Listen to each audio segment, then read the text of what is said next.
flown like me. So for the early part of American history, we are signing treaties and working out agreements saying, look, you can have this land. We'll set this land aside. You can have your own country. You can have your own rights. Eventually, America reaches the point of, you know what? You are not a separate nation. You are not any different. You are on America. That makes you American. We are not signing treaties with you anymore like you are some separate nation. This is not the U.S. and England. This is not us dealing with France. This is not us dealing with Mexico. You're on our land. You're American. Americans don't sign treaties with America. No more treaties.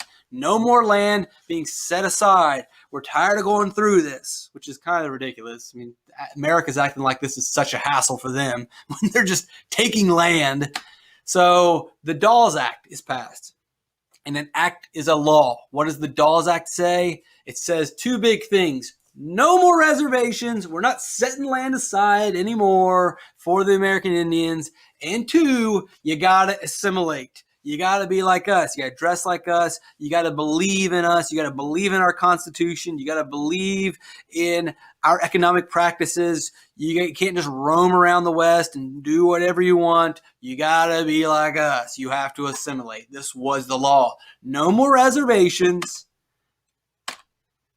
And you have to assimilate. This was the law moving forward. Here's a political cartoon that shows the Dawes Act. Typically, political cartoons, either they're funny or extremely negative, but the point is they get the message across without having to write paragraph after paragraph. You can see that's Dawes, and he is chomping away at the American Indian land. He's taking their land. Basically, what we've done is by saying no more reservations, we're basically saying you don't get any land anymore. All this land is ours. So how do nations resolve disputes? And I kind of talked about this before. You can do it peacefully by signing treaties, nonviolent agreements. Like, okay, we agree to this land and you agree to that land, and we shake hands and we're all the better for it. Or we can just kill each other. And unfortunately, this is the way that throughout the history of mankind, most disputes have been settled. If you look at all the countries around the world, those countries didn't just get there magically. If you look at Europe, those lines that separate the countries, they didn't just appear magically. Now, some lines appear through geographical features because of mountains and oceans and rivers. But even then, a lot of those lines become permanent in every country around the world through violence. I hate to say it, but how did America get here if not through the Revolutionary War, through the Civil War, through the Mexican-American War, the War of 1812? These lines that settle our country were settled through blood. And that is every country around the world. Fortunately, today, most of the lines on the map are settled, and we no longer kill each other to decide where the lines will be. But it's naive to think that we're not still killing each other and writing lines. You can look to the Middle West. You can look to the Mideast, and you can look to Northern Africa today, that we are still deciding where these lines will be. And there are still disputes and fights over them. You can look at North Korea and South Korea. They're not fighting yet, but they're always on the verge of bloodshed, deciding where these lines will be. So war, unfortunately, is the most common way throughout history of resolving disputes. Fortunately, today, diplomacy or peace talks or nonviolent agreements are the ways in which we settle our disputes between nations.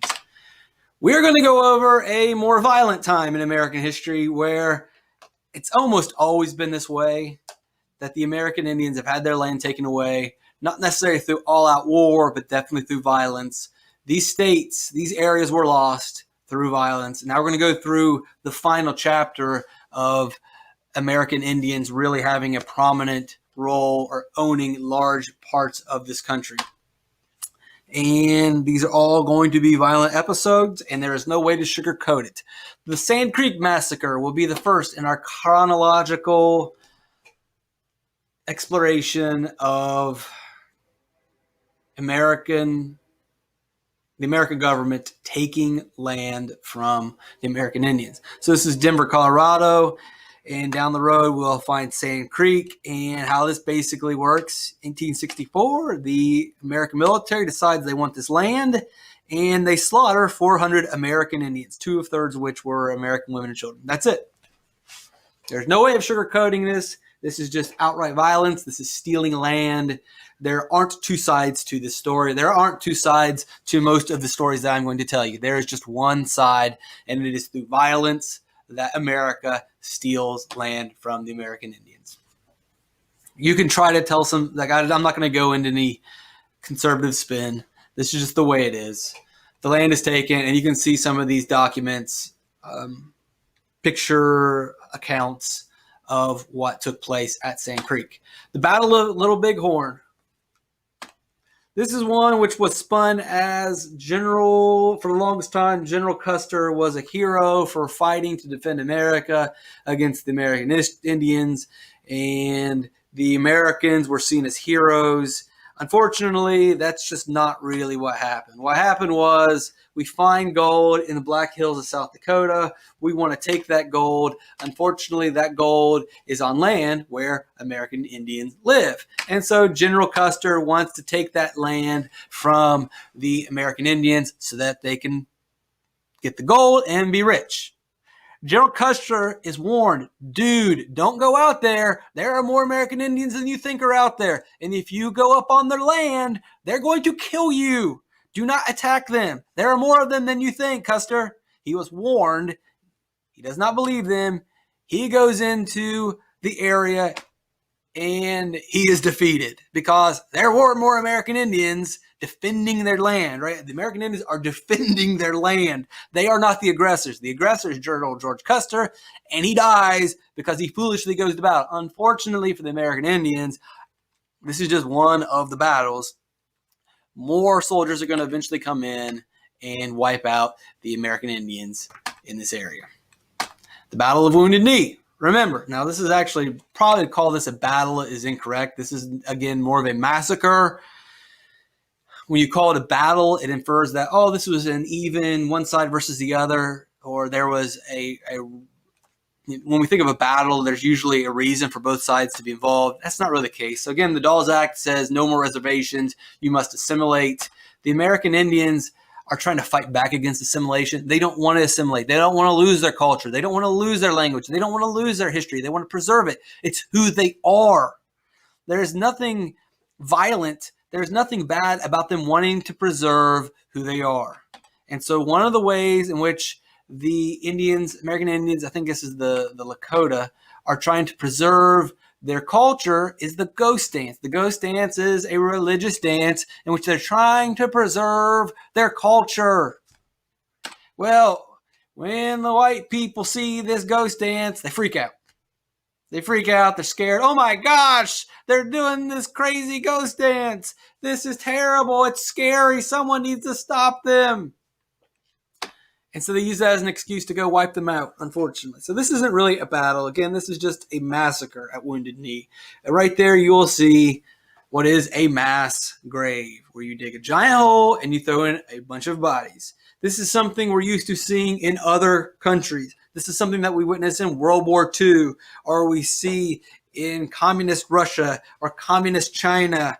We see in the Holocaust. We do not expect mass graves in America, but nonetheless, here you are, mass graves. This is genocide. Genocide is where one group is persecuted just for being different and are murdered. That is genocide, where you murder someone or a group of people because they are different. That's the vanilla version. That's not the textbook definition, but that's straight genocide. Wounded Knee Massacre. Probably not the Battle of Wounded Knee. Here you can see all the different examples of where the American government and American military just murder American Indians and take their land. No other way else of looking at this, folks.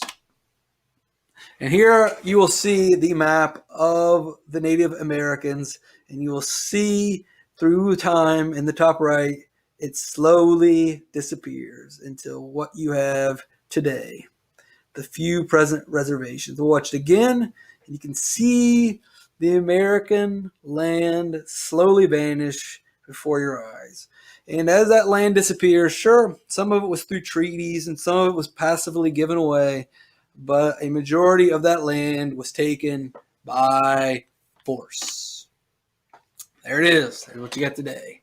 So your learning goals from this lesson. Can you criticize the U.S. government's diplomatic relations with the American Indians? How did we take their land? What did we do? Was it peaceful? Was it violent? Most specifically, the Dawes Act, in which we said, you know what? We're not going to set land aside for you anymore. We are not going to give you land in America. This is our country. You live here. Deal with it. No more reservations. And we also tell them, the American Indians, you must assimilate. You must become American. You must accept our Western values. So that's the definition of it. But can you criticize that? Can you say, well, what's wrong with that? Why don't you like that we're getting rid of the reservations? Why don't you like assimilation? Can you argue? Maybe you can argue for it. Maybe you can say it's a good deal. Can you make arguments with evidence? If you can, then you have mastered that standard. Last, can you define assimilation? Can you define reservations?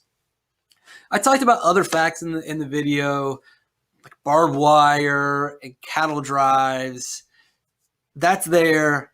Those could pop up in the test. But the bigger idea, the big picture stuff, and I talked about the gold rush and why people migrated. The biggest things I want you to understand is the relationship between the American Indians and the U.S. government. Can you describe it? Can you give examples? Can you defend the American government, or can you defend the American Indians? And can you give evidence that supports that defense? Assimilation, do you know the definition? That's where you are forced to abandon your culture, whether it's your language, the way that you dress, your religion, your beliefs, how you think life should be, your moral compass, and accept another cultures, or be forced to accept another cultures. For example, if you move to China today, could you assimilate? Could you start dressing more like the Chinese? Could you learn Chinese? Could you understand and believe in their cultural beliefs? Would you accept familial piety, where the family is important, and your grandfather and your father, and you must do everything to show them absolute respect? Could you accept all their beliefs and their cultures? Reservations, that's the land that we had set aside for American Indians. There's a little bit of land today that is set aside. In North Carolina, we have Cherokee, North Carolina, and then Wyoming. There are several areas. There's area throughout the country, but very, very few spots, not much land left that we have set aside for the American Indians after the Dawes Act. That'll do it.